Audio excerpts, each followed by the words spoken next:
da leen ak jàmm politique ñi ko xam dëgg dañu ne bul ni mukk ci lenn wala ci kenn koo xam ne yéen a bokk làng gi làngu politique gi yëngu na l'observateur ne li ko yëngal moo di Ousmane Sonko mi mer ba wax ko waral ba nu njortu ab crise institutionnelle yéeni kaay groupe Futurs Médias bi dinu wax njeexintal yu jéggi dayo yi mën a am bu clash amee le quotidien ne Pastef nag benn kàddu rekk moo fa am te Ousmane Sonko moo ko yore te it leeralaat na ni moom mooy borom majorité Pastef Walf Quotidien ne njiitu réew mi di président Bassirou Diomaye Diakhar Faye bi mu jugee ci tukki bu rëy bi mu doon amal ca États-Unis d'Amérique bi mu yegsee aéroport ba wàcc ca roppalaan ga gouverneur militaire képp ko teeru ci lu doy waar journal L'As ne diggante njiitu réew mi di président Diomaye Faye ak Elimani jëwriñu Ousmane Sonko tàmbali naa xajam Sonko moo génn waxu naqaram ci penc mi leeral itam ne loolee ko metti wax na ko ci biir nekk laataa mu koy génne waralit ba ay jege ñaaleem ñi daan wax ne Sonko mooy Diomaye mooy Sonko bi la yoon ñu soppi ko dem sax ba naan tàmbalee ci pros yam ci pros Abdou Mbow ci Vox Populi ne projet bi ci boppam moo mujjee nekk projectile enquête yéeni kaay ne taarixu politique gu Sénégal yàgg naa wane coowul ñaari xarit yu nekk ci njobbaxtalul nguur mbir mu ni mel nag saa yu masee am itam tabbal na réew mi ci crise enquête joxe ca firnde diggante président Léopold Sédar Senghor ak Mamadou Dia nekkoon ñaari jege ñaale yoo xam ne kenn mënu leen woon a tàqali ci yooyu la jamono ba keroog Senghor jiiñee Mamadou Dia ab coup d'état tabbaloon it réew mi ci crise upp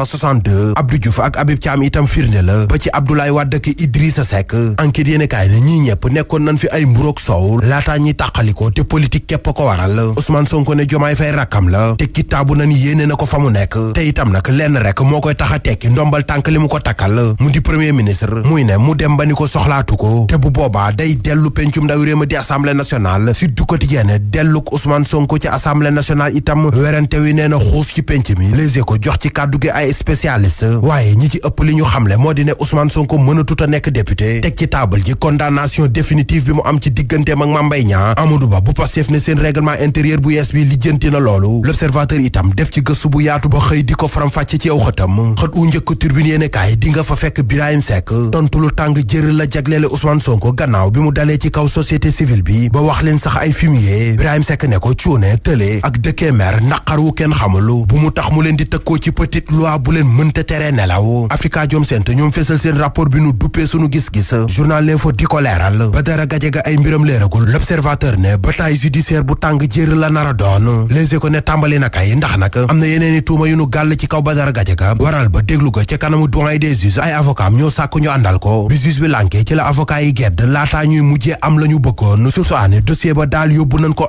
instruction proposition loi ngir criminaliser mbirum góor jigéen lan la ci député Guy Marius Sagna di xaar Tribune yéenekaay moo samp laaj bi boole ci ne Pastef fi mu toll dara teewu leen ngir ñu voté ko ndax nag ñoo am majorité ca pencum ndawi réew ma réew mi quotidien ne démb am na réunion bu fi kuréel yuy jàppal borom ñaari tur yi bëggoon a amal jaarale ko ci fésal ab film waaye nag loolee ministre bi ñu dénk wàllu biti réew moo génne bataaxal ne leen du ci dal boole ci itam leeral leen ni réew mi kenn du fi def yooyu lu defu waxu lu aay di jàmbat combat bi ñëpp di jàmbat moo di bi war a dox ci diggante Balla Gaye numéro 2 ak Siteu coow li nag Siteu moo ko waral ndax moom la kuréel gi xeex dopage gàll ci kawam ay daan record yéene kaay ne liy dëgg moo di ne combat bi war a dox ci diggante Balla Gaye numéro 2 ak Siteu du am